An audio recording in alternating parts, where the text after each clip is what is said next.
Oh, sorry, just had that flash up about.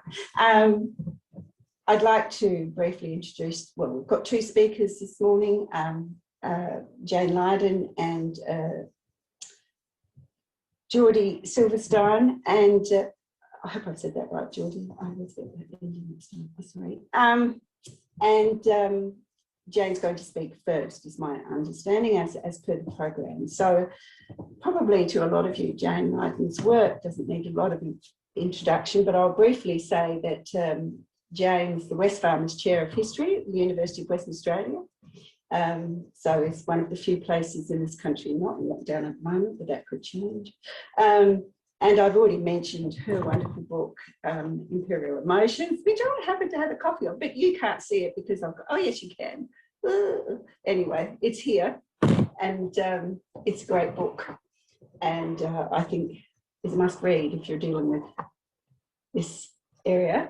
But we also note that Jane has another book coming out called Anti-Slavery in Australia, No Slavery in the Free Land, that's due out this year, I think. So keep an eye out for that. And, you know, the one thing I haven't done is get the title of the paper in front of me. I've got everything else organised, sorry. Very, very quickly. Thanks for the paper.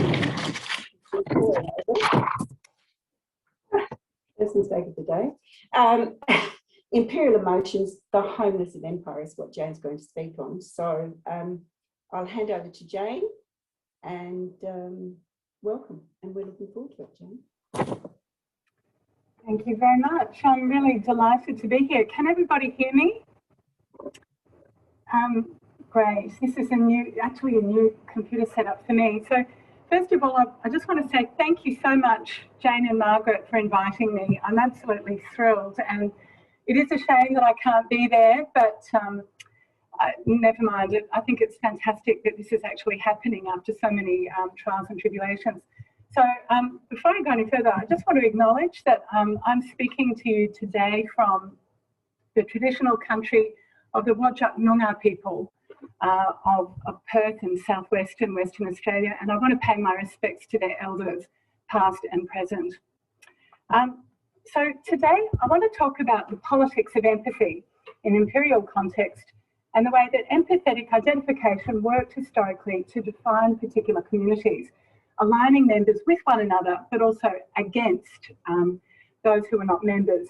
I know you've read my paper, so rather than retell it, I'm going to speak to it in my 20 minutes, aiming to identify some themes and processes that I think are especially relevant to this forum. I hope also that my comments intersect with Geordie's work in this field, very inspiring work, which also examines the role of the image of the suffering child in national and imperial emotional politics. In this paper, I examine the role of the compassionate emotions, or what today is often kind of referred to in a fairly sort of common sense way as empathy, within 19th century imperialism, focusing on how these feelings created relationships between Britain, her Australasian colonies, and Indigenous people. Empathy is a term only introduced to English in 1909 in translation of the German term Einfühlung, or feeling into. In its earliest turn of the century usage, empathy referred to an aesthetic experience such as a reaction to a work of art, as well as a bodily response. During the 20th century, empathy subsumed the multidimensional concept of sympathy as it was used by earlier observers. It's commonly understood to denote the degree of identification one feels with another's emotions. So there's now a vast body of scholarship, as I'm sure you know, about empathy, quite diverse, by no means a consensus, and including by neuroscientists, as well as, in some ways, a contrasting as common sense meaning, which construes it simply as sympathy or compassion. So I think this is quite an interesting term, not least because there is this level of debate and contestation around the term. So yes, I think it's anachronistic to apply the term to the 19th century or earlier. Much like the historiographical category of humanitarian, this is an heuristic device that allows us to interrogate or make visible particular aspects of the past, however different from our own, in order to explain questions of interest to us. It also allows us to draw on the important work of scholars such as Lauren Berlant, whose work has been a touchstone for me since discovering studies such as their 2004 edited collection, Compassion, The Culture and Politics of an Emotion, and The Female Complaint, on the unfinished business of sentimentality in American culture, which they published in 2008. I just want to pay my respects to Berlant because very sadly, as I'm sure you know, they passed away around a month ago at the age of 63, which is a great loss.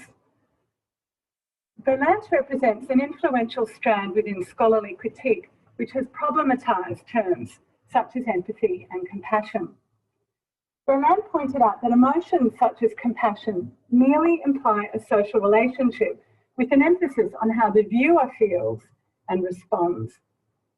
Yet in practice, it's clear that such emotions do not always lead to reform or progress, but may in fact maintain inequalities and foster division. Their incisive analysis of one of the novels I've discussed in my paper, Uncle Tom's Cabin, remains influential and reveals the troubling and ambivalent ways that our responses to literary figures such as enslaved Africans or white orphans might reinforce inequalities and further imperialism. However, I also want to revisit their reading by reference to Australian circumstances. So in my speaking time, I just want to first outline the argument that I make about these two texts, which I've expanded on in my written paper. But then I want to consider how some of these emotional dynamics we see at work during the second half of the 19th century may still be seen in operation. So I'm going to start my slide. Now, can you all see that? Sorry, I can't see or hear anyone. I think you have to, we can't see your slide. No. I think you might have to share the screen or something, I'm not sure. Katie, if you're there. Yeah, Katie, not sure whether, this is a shame. You should be. Sorry. Usually, Now I can't see anything. Let's see. Katie, can you suggest what I can do here? Ah, here we go. Sorry. All right. Can you now see my slides? Yeah, that's us. We're good. Great. yes, we can see them. Okay, that's terrific. Thank you. And are they sort of big enough or? That's it. It's full screen now. That's Okay. wonderful. That's terrific. All right, I'll carry on then. So I titled my paper, The Homeless of Empire.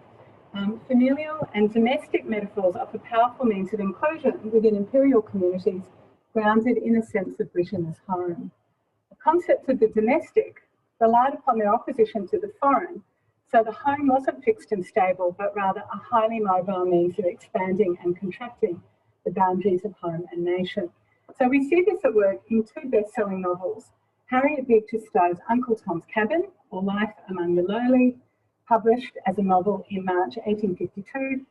Similarly, Charles Dickens published the first of his serialised instalments of Bleak House in the same month, and his book was published in late 1853. So here we just see the two frontispieces side by side. Uncle Tom's Cabin is an anti-slavery novel which became a huge bestseller in the Anglosphere and beyond, said to be the most popular book of the 19th century after the Bible. It's been judged to have had a significant impact leading up to the Civil War, but has also been remembered in terms of its racial stereotypes and sentimental writing. So Berlant argues that Uncle Tom's Cabin is a master sign or supertext which reveal how passive readerly empathy actually prevents social transformation. Ultimately, they argue it's as likely to justify ongoing forms of domination as to give form and language to impulses toward resistance. Dickens' novel was much more complex, kind of formally, with multiple plot trajectories and a large cast of characters. However, its character, Mrs. Jellyby, is English literature's first humanitarian, whose relentless work for distant Africans is contrasted satirically with her neglect of her own children, summed up by the phrase telescopic philanthropy. And we see that here in Tenniel's fabulous cartoon that was published in Punch during the 1860s. And you can see that Britannia is looking through a telescope at distant Africans and the missionary sort of holding forth, while at her feet overlooked are these urban waifs tugging at her skirt. Little London Arab says, "Please, ma'am, ain't we black enough to be cared for?" Very, very interesting image. But perhaps the effective heart of Dickens' novel is the homeless boy, Joe the crossing sweep, who leads a miserable life on the streets and dies in an intensely sad scene of disease, born of exposure and malnutrition. And we see Joe here again in the frontispiece of an early edition of Bleak House. Both novels became very widely known through their stage performances, where Joe's death in particular became a set piece that Victorians loved to cry at. So it gave rise to this tremendous popular and a particularly visual culture of the urban waif. As their protagonists search for sanctuary, both novels seek to prompt pity for those evicted from their homes, but feature competing objects of compassion. The slaves of Uncle Tom's Cabin are sold away from home, breaking the sacred ties of family. Dickens' urban waifs are neglected in favour of the distant black. Through their unhomely reversal of a bourgeois ideal of domesticity, both Bleak House and Uncle Tom's Cabin produce a racialised subjectivity in Imperial scope. Each story, as signalled by its title, takes a longed-for home as its moral and narrative touchstone. The cosy cabin from which Uncle Tom is evicted early in Stowe's novel finds its equivalent in Dickens' ironically named Bleak House, in fact, a warm and loving refuge for the orphaned Esther Summerson, but providing a grim contrast indeed with the plight of Joe, the homeless crossing sweep. But my focus here, of course, is on the ways that these popular narratives were applied to people's lives, especially in the colonies. Such texts contributed to a lively imperial commons and shaped and in turn were given local meanings by colonial circumstances. As my longer analysis argues, Uncle Tom's Cabin analogies were applied only very rarely to evoke Aboriginal humanity. Popular investment in anti-slavery contrasted with apathy toward the situation of Aboriginal people, perhaps counterintuitively from our modern perspective. In one rare case on Bundjalung country, the removal of children from their parents in a public place was widely criticised. In 1925, Grafton residents read of 4 children torn from parents in a matter that reads like a chapter from Uncle Tom's Cabin, rather than an episode in democratic Australia in this year of grace 1925. And there's just a little bit more text from this report where children were taken from their parents in a public place. Bundjalung Gumbaynggirr elder Robin Bancroft notes that this story had a uniquely happy ending, we think. The children were eventually returned to their family, perhaps to their parents. And Robin suggests that this is perhaps because the white witnesses were able to challenge the Aborigines board and then prompt their return. But this is very rare.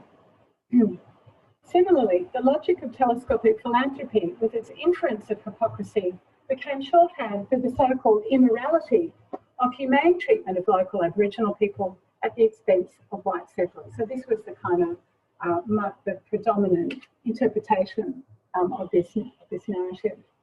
So, for example, in South Australia, frontier violence was framed in this way by the overlander and colonist George Hamilton, who produced a series of images of violent clashes during the late 1840s and 1850s, which show Aboriginal people in stereotypical terms, attacking peaceful settlers with ironic titles such as the persecuting white men, as in this print, or the harmless natives.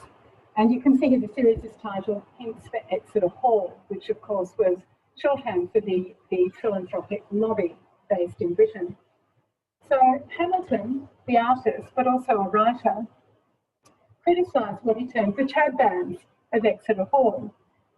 So again, referring to characters from Bleak House, so Chad Band was another of these hypocritical telescopic philanthropists who, having greased their wheels with ham and eggs and so forth, will set their benevolent heads together and weep over the sorrows of the black brute. So in this extremely offensive passage, he's applying the logic of telescopic philanthropy to criticise the concern for Aboriginal people, whom he denigrates in these very stereotypical terms. So I think these very brief examples reveal the malleability of these narratives in bolstering inequalities and point toward the limits of emotional identification. However, even though they were rare, the figures who crossed racial lines to apply the principles of injustice to colonial processes, as in the Grafton example, I think also point toward the potential, the radical potential of empathy. So I want to move now to the present and talk about the politics of empathy today.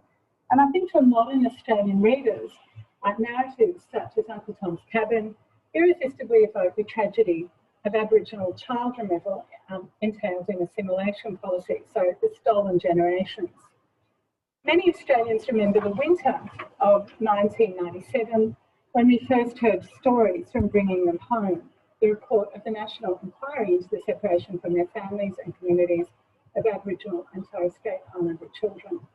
The report presented many deeply affected stories of loss and destruction. The report also exposed a history of denying Aboriginal emotions, evident both in historical justifications as well as in present-day rejection.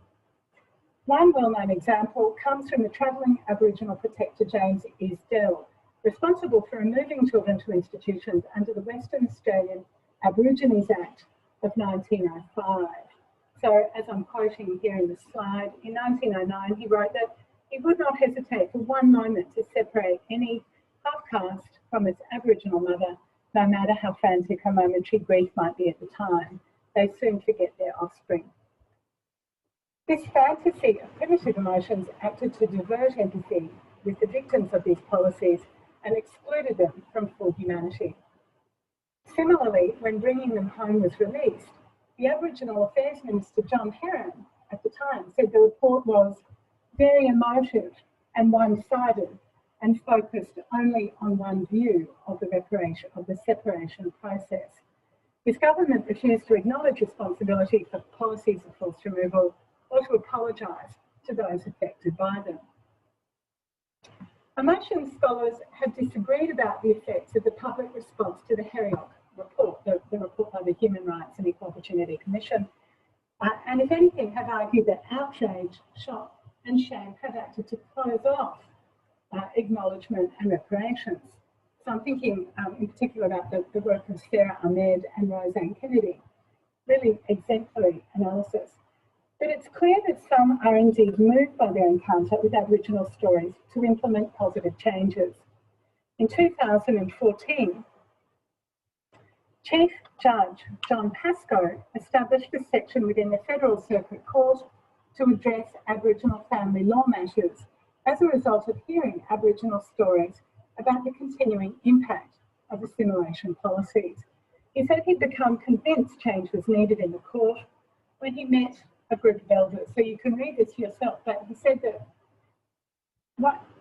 one grandmother I spoke to told me she would spend many days walking up and down outside her grandchildren's school to make sure nobody took the children. He said that was just so upsetting.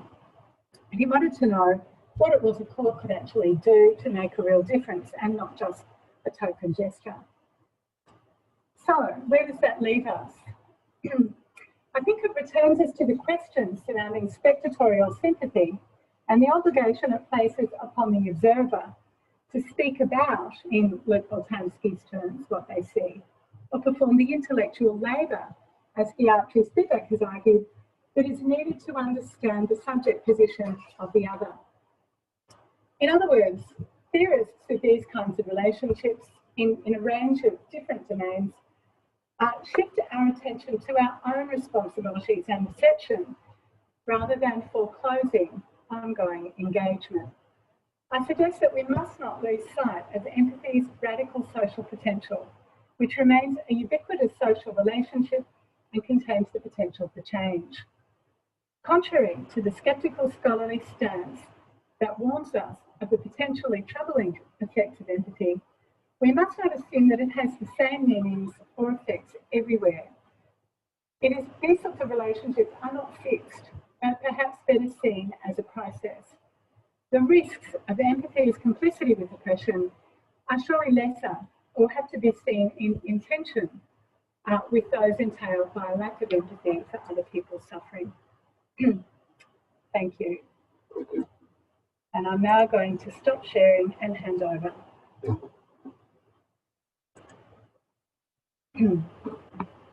Thank you, Jane, and thank you for being so timely. And you've raised some fascinating issues there, and also thank you for making your paper engage with the contemporary. I thought it was rich enough as it was, but you've enriched it further. I'll perhaps open it to the audience to see if people have questions or comments.